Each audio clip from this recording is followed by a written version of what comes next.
ஒவ்வொன்றுக்கும் ஒரு பட்சணத்துக்கும் ஒரு வரலாறு உண்டு, ஒரு தாத்பரியம் உண்டு. வாழைப்பழம் ஏன் கிடைக்கிறேன்னு தெரியுமா? மாம்பழத்தை சாப்பிட்டா மாம்பழம் வரும், அது தெரியும், என்ன பெரிய விஷயமா? நவாப்பழம் சாப்பிட்டோம்னா நாவல் பழம் வரும். ஆரஞ்சு விதையை போட்டிங்கன்னா ஆரஞ்சு சாத்துக்குடி வந்துடும், அந்த விதையிலேருந்து முளைச்சி வந்துடும். வாழைப்பழத்தை சாப்பிட்டா அந்த விதையை போட்டால் வாழைப்பழம் வருமா? வாழைப்பழம் எங்கேயோ வந்திருக்கா? இது வாழைப்பழம் தானே. இப்போ வாழைப்பழத்தை எடுத்து என்ன பண்ணணும்? நெட்டு வைச்சா வாழைப்பழம் வரணும், அடுத்த வருஷமே வாழை மரம் வரணும். ஆனால் வராது. உலகத்தில் அதிசயமான மரம், இது எப்படி தோடுச்சுன்னு யாருக்கும் தெரியாது. இப்போ கோழியா முட்டையாங்கிற கதை இது கிடையாது. வாழை மரம் வாழை மரத்துலேருந்து வந்துச்சா இல்லை வாழைப்பழத்துலேருந்து வந்துச்சா? சொல்லுங்கள், எப்படி வந்தது? வாழைப்பழத்தில் இருந்தா சரி, வாழைப்பழத்துலேருந்து வராது. வாழை மரம் எப்படி வந்துச்சு? வாழைக்காலம் வந்துச்சா? அதான் வாழைக்காய் எப்படி வந்தது? அதுதான் பிரச்சனை. இப்போ கோழியா முட்டையானு கதை தான். இப்போ அது கண்டுபிடிச்சிட்டான், முதல்ல கோழி தான் வந்துச்சு அப்படின்னு சொல்லிட்டு. இப்போ ரொம்ப வருஷம் கழிச்சு ரொம்ப ஆராய்ச்சி பண்ணி இதுக்கு ஒரு $50,000 மில்லியன் செலவு பண்ணி கடைசியில் ஒரு 1000 பேர் சேர்ந்து கோழி தான் முதல் வந்தது எங்கள் அமெரிக்காவில். இது தெரியாதா? நம்மளுக்கு சொல்லிட்டு போயிடுவான். இந்த வாழைப்பழத்துக்கு விதை போட்டால் வாழை மரம் வராது. ஏன் தெரியுமா? இறைவனுக்கு வாழைப்பழம் வைக்கிறோம், ஏன் ஆப்பிள் வைக்கக்கூடாதா? இல்லை, இந்த வாழைப்பழத்துக்கு எப்படி மறு ஜென்மம் மறு பிறவி கிடையாதோ அதுபோல் எனக்கும் அடுத்த பிறவி வரக்கூடாது, முளைப்பு வரக்கூடாது என்பதற்காகத்தான் வாழைப்பழத்தை வைக்கிறோம். வாழைப்பழம் இல்லாமல் இறைவனுக்கு எந்த கடவுளுக்கும் நிவேத்தியம் பண்ணக்கூடாது. எனக்கு ஆப்பிள் மட்டும்தான் இருக்குது, தேங்காய். யாராவது ஆப்பிள் தேங்காய் வைக்கிறீங்களா? கொண்டு போய் எங்கேயாவது யாராவது மாம்பழத்தையும் ஆப்பிள் வைக்கிறீங்களா? என்ன பட்சணம் பழம் இருந்தாலும் பூவம்பழம் கதலி இல்லாமல், தேங்காய் கதலி இல்லாமல் இறைவனுக்கு எத்தனை பட்சணம் பண்ணாலும் ஏற்றுக்கொள்ள மாட்டார். தேங்காய் பழம் இருக்கணும். ஏன் தேங்காயை உடைக்கணும்? ஏன் வேறு காய் உடைச்சா ஆகாதா? அது பேர் தெங்கம்பழம்னு பேர். தெங்கம்பழம்னு பேர். தென்னை மரத்துடைய பழம். மேலே இருக்கிற மட்டை தான் ஆணவம், உள்ளே இருக்கிற நார் கண்மம், அதனுடைய ஓடு மாயை. இந்த மூன்றையும், ஆணவம் கண்மம் மாயை மூன்றையும் பிரிச்சின்னா இந்த உலகமாகிய மாயையாகிய ஓடு தேங்காய் தெரியும் 3 கண்ணோட. அந்த 3 கண்ணையும் முக்கண்ணையும் குடுமி மறைச்சிருக்கும். சிவபெருமான் மாதிரி ஜடாமுடியோட முக்கண்ணை யாரும் பார்க்க முடியாது, 2 கண்ணை தான் பார்க்க முடியும் தேங்காயில். அப்போ என்ன ஆகுது? நீ ஆத்ம ஞானத்தை கொண்டு போய் பெரிய கொடுவாலை கொண்டு போய் பெருமாள் முன்னால் தூபத்துக்கு முன்னாடி காமிக்கணும். நிறைய பேருக்கு தெரியறதில்லை, அப்படியே உடைக்கணும். டபால்னு தேங்காய் உடைக்கக்கூடாது. அப்படி தேங்காயை முதல்ல கழுவணும். கழுவுன பிறகு சாம்பிராணிலையோ தூபத்திலையோ காட்டணும். அப்படி காட்டி இறைவன்ட்ட, அப்பா எனக்கு ஆத்ம ஞானத்தை தரிசனத்தை கொடுன்னு சொல்லி அந்த தேங்காயை நேராக உடைக்கணும், கல்லில் உடைக்கணும். சில பேர் சுக்குநூறாக உடைச்சு போடுறான், கதையே முடிஞ்சு போச்சு. சரியாக நேராக உடையணும்னா தண்ணியில் நினச்சி உடைக்கணும். அப்படி தண்ணியில் நினச்சி அந்த தேங்காயை உடைக்கும் போது 2 பக்கமும் சரி சமமாக வரும். இக பர சமமாக வந்து எல்லா ஜீவராசியும் நான் சரிசமமாக பார்ப்பேன், என்னுடைய உள்ளம் தூய்மையான வெள்ளையாக இருக்கிறது பெருமானே பார் அப்படின்னு சொல்லி இந்த குடுமி இருக்கிற தேங்காயை இறைவனுக்கு எந்த பக்கம் வைக்கிறதாக்கா தெரியுமா? என்னங்க இதெல்லாம் சொல்கிறீங்க? நாங்கள்லாம் தேங்காய் பழம் தான் சாப்பிடுவோம், நீங்கள் என்னமோ சொல்கிறீங்களே, இந்த பக்கம் வைக்கணுமா அந்த பக்கம் வைக்கணுமா?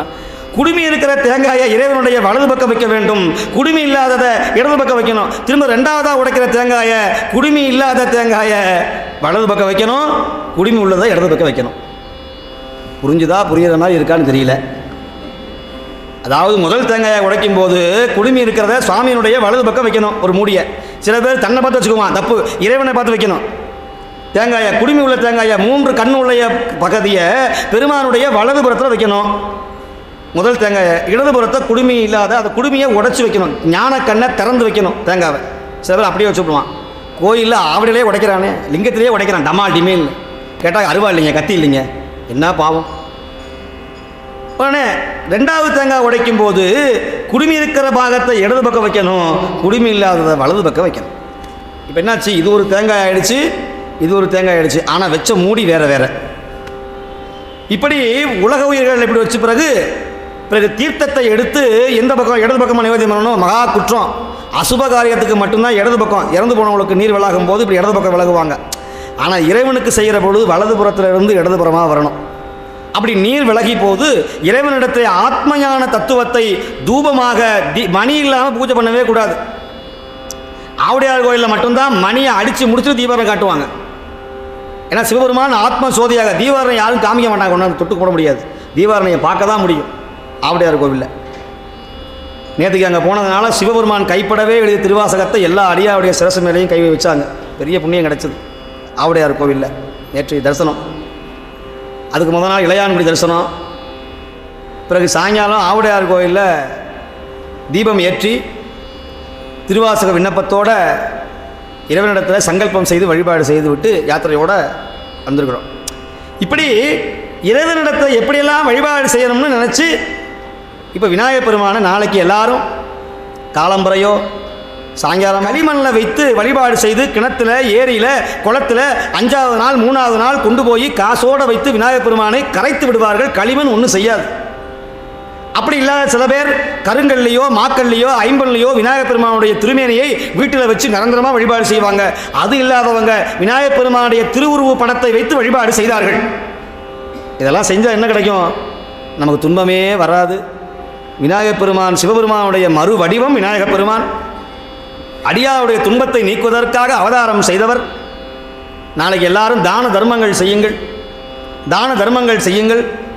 ஏழை எளியவர்களுக்கு, ஏழை குழந்தைகளுக்கு நிறைய பட்சணங்களை, தின்பண்டங்களை வாங்கி வழங்குங்கள்.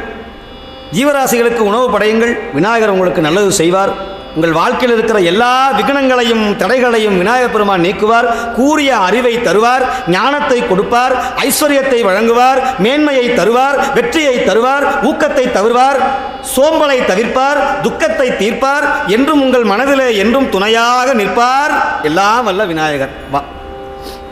வானுலகம் மண்ணுலகம் வாழ மறைவாழ பான்மை தரு செய்யத்தமிழ் பார்விசை விளங்க ஞானமத 5 கர 3 வெளிநாள்வாயுடைய எல்லாம் வல்ல யானை முகமுடைய பெருமான். தலையிலிருந்து கழுத்து வரையிலும் மிருக வடிவம், தொண்டையிலிருந்து வயிறு வரையிலும் பூத வடிவம், இடுப்பிலிருந்து கால் வரையிலும் தேவ வடிவமாக பூத மனித தேவ வடிவில் இருக்கிற ஒரே கடவுள் விநாயகர். மிருகம், தேவர், பூத வடிவம். யமனுடைய பாசத்தை தன் கையிலே வைத்துக்கொண்டு யாரும் அஞ்சாதீர்கள், யமன் பாசமே என் கையில் என்று சொல்லி பாசத்தை காட்டுகிறார். யானையை அடக்கவன் அங்குசம் வச்சிருப்பான், ஆனால் யானையே வச்சிருக்கு அங்குசம்.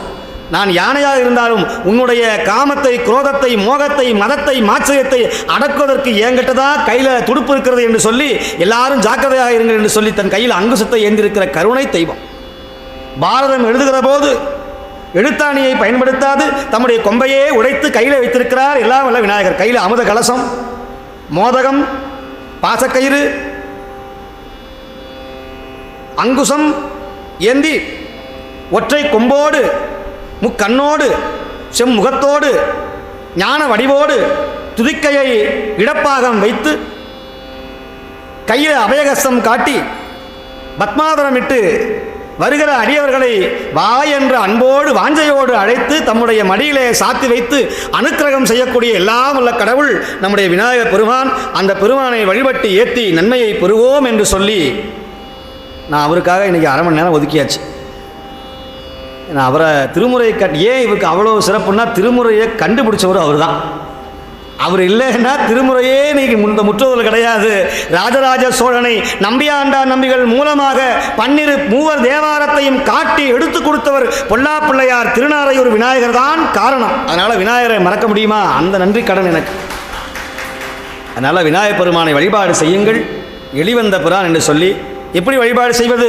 நாளைக்கு எல்லாரும் உட்காந்து சீத கலப செந்தாமரை பூம்பாத சிலம்பு பல இசை பாட பொன்னரை ஞானும் பூந்துகிலாடையும் பன்ன மருங்கில் வளர்ந்தழகரிப்ப பேழை வயிறும் பெரும் வரகோடும் பேழ முகமும் விலங்கு செந்தூரம் அன்று கரமும் அங்குச பாசமும் நெஞ்சில் குடி கொண்ட நீலமேனியும் நான்றவாயும் நாலிரு புயமும் 3 கண்ணும் மத சுபடும் 2 செவியும் இலங்கு புல்முடியும் திரண்ட முப்புரினோள் நிகழொலி மாறும் பத்தம் கடந்த துரியமையான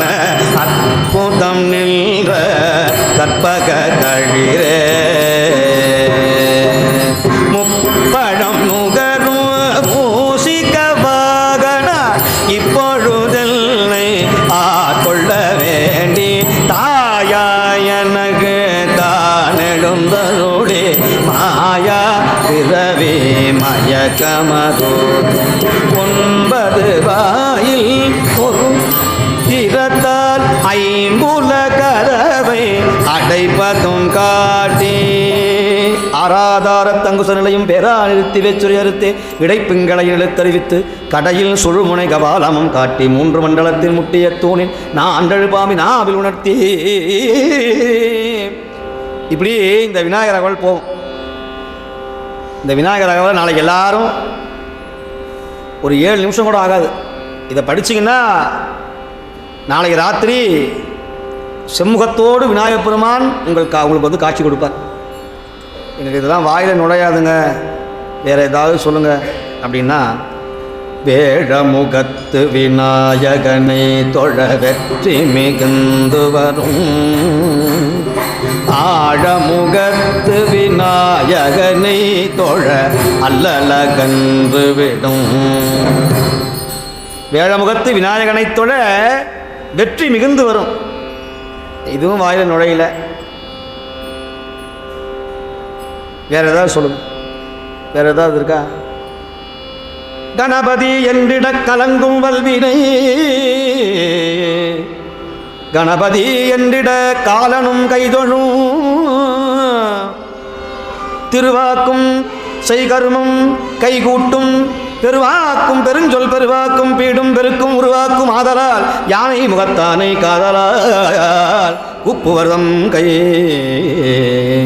மூர்த்தியாகி தலமாகி முன்னீர் கங்கை முதலான அருள் திட்டமாகி அறிந்து அறியா திறத்தில் நாளும் உயிர்க்கு நலமாற்றி அறியாமை அகற்றி அறிவிப்பானவள் அப்போர்த்த கருணை கணபதியை புகழ்ந்து சரணம் அடைகின்ற. அதுவும் முடியலையா? நம்ம தினந்தோறும் பாடுறோம். எது? பிடியதனொரு உமை கொல்ல மிகு கரியது வடி கொடுதன கடி கணபதி வர முறையிறையே கஜானனம் பூத கணாத சேவிதம் கவித்த ஜம்பு பரசாத பட்சிதம் உமாசுதம் சோக விநாச காரணம் தம் நமாமி விக்னேஸ்வரம் தத்புருஷாய வித்மகே வக்ரதுண்டாய தீமகி தன்னோ தந்தி அப்படின்னு வடமொழியில் சொல்கிறவங்க. கணானாம் துவா கணபதியும் அவாமகே கவீங்கணா உபஸ்ரவஸ்தமம் ஜேஷ்டராஜம் பிரம்மணா அப்படின்னு அந்த மந்திரம். வக்ரதுண்ட மகாகாயா சூரிய கோடி சமப்பிரபா அவிக்னம் குருமே தேவா கரிய சர்வ காரியே சர்வதா அப்படின்னு வடமொழி. இதெல்லாம் வாய நுழையுமா? நம்ம எங்கே சொல்கிறது? அதனால் எல்லாரும் விநாயகா விக்னேஸ்வரா வேதநாயகா முழுமுதற் கடவுளே கணபதி சரத்தானே என் பிழையெல்லாம் பொறுத்தருள் பெரியோய் என்ன அந்த பெருமான் முன்னால் தடன்னு கொட்டு போட்டு தோபீர் கரணம்னு பேர். தோன்னா 2, கரணம்னா காது. தோப்பு கரணம் கிடையாது, தோப்பு கரணம் அப்படி குட்டி கரணம்னா கிடையாது. தோ பிர் கரணம். தோன்னா 2 இந்தியில் ஏக் தோ அப்படின்னு 2 காதுனால கர்ணம்னா காது. கர்ண பரம்பரைன்னு சொல்லுவோம். எங்கள் மணியக்காரர் கர்ணம் அப்படிம்பாங்க. அந்த காலத்தில் கர்ணமாக இருந்தார். கர்ணம் என்ன அர்த்தம்? அங்கே அவங்க சொல்கிறதெல்லாம் கேட்டு கேட்டு அந்த குறிப்பில் எழுதி அப்படி எல்லாத்துக்கும் சிட்டா கொடுக்குற ஒரு கர்ணம்னு பேர். அதனால் கர்ண பரம்பரை, இது கர்ண பரம்பரையாக கேட்ட கதைன்னு சொல்லுவோம். கர்ணம்னா காது சமஸ்கிருதத்தில். இந்த 2 இதையும் இப்படி இருக்கக்கூடாது, இந்த மாதிரி இப்படி 2 கையையும் இப்படி வச்சு இடது கரம். இது சூரியகலை சந்திரகலை 2ஐயும் வேலை செய்யக்கூடிய இடம். அப்படி வச்சு சில பேர் பாவலை காட்டுவான், அப்படி விளையாட்டிய மண்டைய ஆட்டுவான். இல்லை கீழே நல்லா உட்காந்து எந்திரிக்கணும். இப்படி எந்திரிச்சா என்ன ஆகும்? ஜெர்மன் நாட்டில் எல்லாரும் பள்ளிக்கூடத்துக்கு வந்தாங்கன்னா முதல்ல வாத்தியார் 8 தடவை தோப்புக்காரணம் போடுறாரு, வெள்ளைக்காரன் தோப்புக்காரணம் போடுறான். இதை பார்த்து பிள்ளைங்க தோப்புக்காரணம் போடுறது ஏன்? சுறுசுறுப்பாக இருக்கணும், மூளை ஒழுங்காக வேலை செய்யணும், தூக்கம் வரக்கூடாதுன்னு சொன்னால் இந்த இடத்துல இருக்கிற நரம்பை அப்படி தட்டணும். அப்படி பட்டன் தட்டுற மாதிரி அப்படி தட்டணும். என்ன ஆகும்? செல்ஃபோனை தட்டணும் எடுத்துல அப்படி. அந்த மாதிரி சுருங்கி இருக்கிற மூளை என்ன பண்ணணும்? அப்படி டங்குன்னு கொட்டணும். அது ஓகி இங்கே கொட்டும், மண்டை கொட்டினா மூளை குழம்பிடும். அதனால் இந்த இடத்துல கொட்டணும், அப்படி டங்குன்னு. அப்படி கொட்டிங்கன்னா அதை பொட்டுன்னு பேர். இந்த மூளைக்கு இதுக்கு இங்கே தான் ஸ்க்ரூ இருக்குது. அந்த மார்ச்செல்லாம் போனீங்கன்னா முதல்ல இங்கே தான் அடிப்பான், டங்குன்னு அடிச்சு டப்பாவை திறந்துடுவான் மேலே. அதனால் இந்த இடத்துல வந்து அப்புறம் மெதுவாக ஓங்கி அதுக்கும் ஓங்கி அடிச்சிக்கினா அப்புறம் மேலே போயிருவீங்க. அதனால் மெதுவாக அப்படி தட்டணும். அப்படி தட்டி அப்படி 2 காதையும் பிடிச்சி தோப்புக்கரணம் போடும்போது என்ன பண்ணணும்? மூச்சு நல்லா உள்ளே இழுத்து அப்புறம் வெளியே விடணும். விநாயகப் பெருமான் துதிக்க எங்கே இருக்கோ அங்கே போய் நில்லுங்க, உங்கள் மூச்சு அந்த வழியாக வரும். பரிசோதிக்கலாம். நம்ம தான் விநாயகர்கிட்ட போய் விநாயகர் போட்டிருக்கிற வெள்ளிக்கவசம் அருமையாக இருக்குது, உள்ளே இருக்கிற லட்டு நல்லா இருக்குது, அர்ச்சனை எப்படி நடக்குதுன்னு பார்க்குறோம். இல்லை, நீங்கள் வலம்புரி இருக்கிற விநாயகர்கிட்ட போய் நில்லுங்க. நீங்கள் அவரை பார்க்குற வரைக்கும் உங்கள் மூச்சு வலம்புரி பக்கமாக தான் ஓடும், இடது பக்கம் மூச்சு வேலை செய்யாது. தொட்டு வேணால் பார்த்துங்க. இடது பக்கமாக இருக்காது பாருங்கள் விநாயகர் துதிக்க, அங்கே போய் நில்லுங்க, கும்பிடுங்க. நீங்கள் கும்பிட்ற வரைக்கும் இடது பக்கம் மட்டும்தான் மூச்சு வரும், வலது பக்கம் மூச்சே வராது. இவ்வளவு எளிமையாக உங்களுடைய ஆயுளை நீட்டிப்பதற்கு இத்தனை விலையும் பண்ணுறாரு. இதெல்லாம் சொல்வதற்கெல்லாம் ஆள் கிடையாது. அதனால் விநாயகப் பெருமானுடைய காது ஓங்கார வடிவம், அவனுடைய துதிக்கை ஓங்கார வடிவம், அவனுடைய கண் ஞானக்கண், நெற்றிக்கண், செம்முகமுடைய பெருமான், அண்ட சராசரமெல்லாம் தம்முடைய வயிற்றில் அடக்கி கொண்டிருக்கிற பெருமான், திருமுறை கண்ட நாயகன், பாரதத்தை எழுதிய படுக்கரன், அப்பேற்பட்ட விநாயகப் பெருமான எல்லாரும் வழிபாடு செய்து வாழ்க்கையில் துன்பத்தை நீக்க வேண்டும் என்று சொல்லி நான் எம்பிரான் சுந்தர தேவ